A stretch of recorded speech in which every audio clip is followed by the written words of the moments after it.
ഒരു വിഷയം ഒരു 2-3 ദിവസം പിന്നെ എൻ്റെ ശ്രദ്ധയിൽപ്പെട്ടിരുന്നു. ഞാൻ ആ കാര്യങ്ങൾ മനസ്സിലാക്കിയിരുന്നു. അവർ ജോലിക്ക് നിൽക്കുന്ന വീട്ടിൽ നിന്ന് സ്വർണ്ണമാല മോഷണം പോയതായിട്ട് ബന്ധപ്പെട്ടിട്ടാണ് അവർ പരാതി കൊടുത്തതും ആ പരാതിൻ്റെ അടിസ്ഥാനത്തിലാണ് ഇവർ കസ്റ്റഡി എടുത്തതെന്നാണ് ആദ്യം നമുക്ക് മനസ്സിലാക്കാൻ വേണ്ടി സാധിച്ചത്.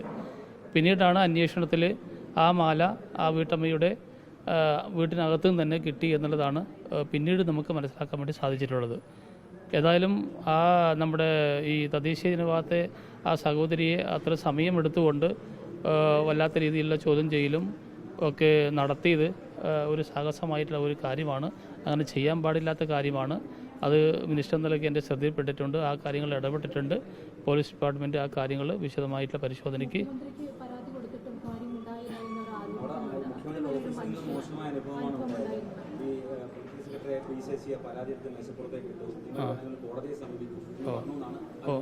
അതെൻ്റെ ശ്രദ്ധയിൽപ്പെട്ടിട്ടില്ല. അതെന്താ അന്വേഷിക്കാം. തീർച്ചയായിട്ടും വകുപ്പ് മന്ത്രി എന്ന നിലയ്ക്ക് ആ റിപ്പോർട്ട് നമ്മൾ പോലീസ് ഡിപ്പാർട്ട്മെൻറ്റിനോട് ചോദിക്കും. ഡിപ്പാർട്ട്മെൻറ്റ് തലത്തിൽ ഒരു അന്വേഷണം നടത്തുകയും ചെയ്യും.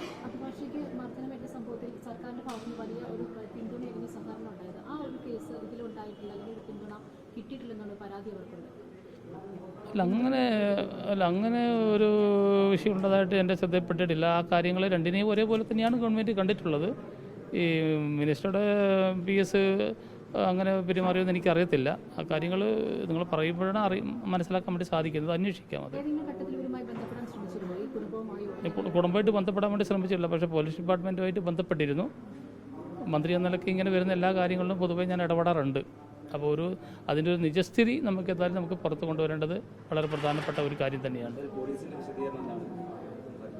പോലീസിൻ്റെ വിശദീകരണം എന്ന് പറയുന്നത് അവർ ആദ്യം ഈ വീട്ടമ്മ കൊടുത്ത പരാതിൻ്റെ അടിസ്ഥാനത്തിലാണ് അവരെ ചോദ്യം ചെയ്യാൻ വിളിപ്പിച്ചതും ചോദ്യം ചെയ്തു എന്നുള്ളതാണ് അവരുടെ ആദ്യത്തെ സ്റ്റാൻഡ് എന്ന് പറയുന്നത്. അതിൻ്റെ അടിസ്ഥാനത്തിലാണ് ആ ഒരു നടപടിയിലേക്ക് പോലീസ് പോയി എന്നുള്ളതാണ് അവർ പറയുന്നത്.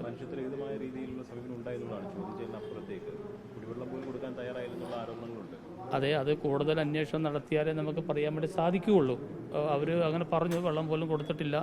പക്ഷേ കേരളത്തിൽ അങ്ങനെ ഒരു വെള്ളം പോലും കൊടുക്കാതെ ഒരാളങ്ങനെ ചോദ്യം ചെയ്യാൻ സാധ്യത വളരെ കുറവാണ്. അതൊക്കെ ഞാൻ കണ്ടു, അങ്ങനെ പറഞ്ഞു. അവർ പറഞ്ഞാൽ കണ്ടു മനസ്സിലാക്കാൻ വേണ്ടി സാധിച്ചു. ഏതായാലും ഒരു വ്യക്തമായിട്ടുള്ളൊരു അന്വേഷണത്തിൻ്റെ അടിസ്ഥാനത്തിൽ മാത്രമേ ഒരു വ്യക്തമായിട്ടുള്ള കാര്യങ്ങൾ പറയാൻ സാധിക്കുകയുള്ളൂ. അത് നമ്മൾ ഡിപ്പാർട്ട്മെൻറ്റ് തലത്തിലുള്ള ഒരു അന്വേഷണം നടക്കും. ഈ പറഞ്ഞതിൽ നിലവിലിപ്പോൾ പോലീസിൻ്റെ സാന്നിധ്യത്തിൽ അന്വേഷണം നടന്നുകൊണ്ടിരിക്കുന്നുണ്ടല്ലോ, റിപ്പോർട്ട് ചെയ്തിട്ടുണ്ട്. ഈ രണ്ട് കാര്യങ്ങളും വരുമ്പോൾ എന്താണ് ഒരു യാഥാർത്ഥ്യം നമുക്ക് മനസ്സിലാവും.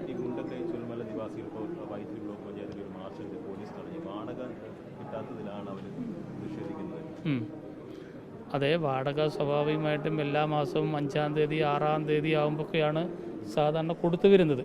അങ്ങനെയാണ് കൊടുത്തു വരുന്നത്. ആ ഒരു കാര്യത്തിൽ ചെറിയൊരു ഡിലേ വന്നു എന്നുള്ളതാണ് ഇപ്പോഴത്തെ പരാതിക്ക് അടിസ്ഥാനം. അത് കഴിഞ്ഞ ആഴ്ച തന്നെ ഞാനത് വയനാട്ടിലെ മന്ത്രി എന്ന നിലയ്ക്ക് ഇടപെട്ടിട്ടുണ്ട്. ഇപ്പോൾ പണം കൊടുത്തിട്ടുണ്ട്. എത്രയും പെട്ടെന്ന് കൊടുക്കാനുള്ള നടപടി സ്വീകരിച്ചിട്ടുണ്ട്. ഏത് അല്ല, സ്വാഭാവികമായിട്ടും നമ്മൾ ഇപ്പോൾ വാടക കൃത്യമായിട്ട് നമ്മൾ എല്ലാ മാസവും കൊടുത്തു വരാറുണ്ട്. അത് 6-ാം തീയതി 7-ാം തീയതി 5-ാം തീയതി ഇങ്ങനെയൊക്കെ ദിവസങ്ങളിലാണ് കൊടുക്കുന്നത്.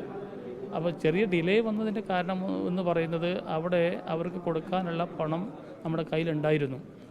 ആ സമയത്താണ് ഈ ചൂരൽമല ഭൂമി ഏറ്റെടുത്തുമായി ബന്ധപ്പെട്ടിട്ട് കേസ് നടക്കുന്ന നിങ്ങളെ ശ്രദ്ധയിലുണ്ടാവുമല്ലോ.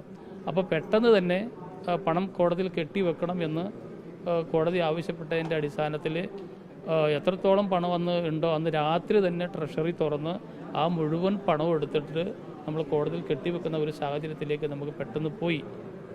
അങ്ങനെ വന്നപ്പോഴാണ് ചെറിയ പണത്തിൻ്റെ ഒരു ഷോർട്ടേജ് വന്നതും ഇത് കുറച്ച് ഡിലേ ആയിട്ടുള്ളത്. അതാണ് സംഭവിച്ചിട്ടുള്ളത്. അതിനുശേഷമാണ് ഇപ്പോൾ 35 കോടി രൂപയോളം ഇപ്പോൾ ഒരാളിങ്ങനെ കൊടുത്തതും മറ്റു കാര്യങ്ങളൊക്കെ നടന്നു വരുന്നത് ഇപ്പോഴാണ്. സത്യത്തിൽ അതാണ്. ഇല്ല, നമ്മളിപ്പോൾ പണം ഗവൺമെൻറ് കൊടുത്തിട്ടുണ്ട്. ഈ മാസം തന്നെ നമ്മൾ ഡ്യൂളതെല്ലാം കൊടുത്ത് തീർക്കും. അപ്പോൾ ഡിലേക്ക് കാരണം ഇതാണ്. കോടതി പണം കെട്ടിവെക്കാൻ വേണ്ടിയിട്ട് പറഞ്ഞു. തീർച്ചയായിട്ടും അത് നമുക്ക് ഡിലേ വരുത്തേണ്ട കാര്യമില്ല നമുക്ക്.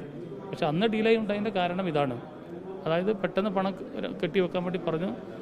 കളക്ടർ രാത്രി തന്നെ ട്രഷറി തുറന്ന് അന്ന് രാത്രി തന്നെ പണം കൊടുത്ത് കോടതിയിൽ മുഴുവൻ തുകയും അന്ന് 17 കോടി രൂപയും കൂടെയാണ് ടോട്ടൽ അന്ന് രാത്രി തന്നെ എക്സ്ട്രാ എടുത്ത് കെട്ടിവെച്ചത്. അപ്പോൾ അതിൻ്റെ ഒരു ചെറിയ ഷോർട്ടേജ് വന്നപ്പോൾ കുറച്ചൊരു ഡിലേ ഉണ്ടായി എന്നുള്ളതൊരു വസ്തുതയാണ്.